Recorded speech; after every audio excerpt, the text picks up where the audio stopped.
Okay, now mirror image kind of a question, but okay, now it's a mirror image kind of a question, but not with a figure, it's with the letters. So letter mirror images, how it will form if let's say you have this number over here. If the line of symmetry is like this, how will it form? Or if the line of symmetry is something like this, how will it look like? Again, these type of questions you will be able to answer once you practice a lot and once you have already looked into this at least once or twice. Okay, otherwise you'll get confused in the exam. You won't be able to figure out which is the correct one, or it may take a lot of time. Okay, in exam ideally you should not sit a lot on just one question.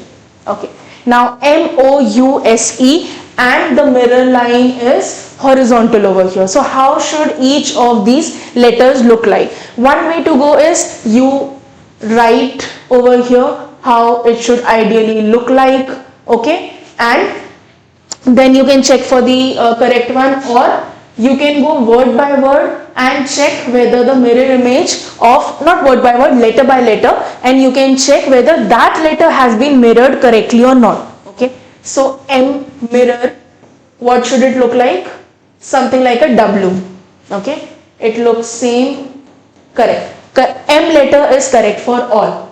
O, if you are mirroring it horizontally or if you are mirroring it vertically, O remains the same. So this is also correct for all of the options. U, how should U look like? If it is mirroring horizontally, then U should be inverted vertically. Okay, so this U not correct, this U not correct, this U and this. So option number 3 and option number 4 with respect to the letter U can be correct. Then let's look at what is happening with S. So these two we've already eliminated. 3 and 4. S has been mirrored correctly in option number 4. So 3 is also eliminated again. Option number 4 is the correct one with respect to the mirror image of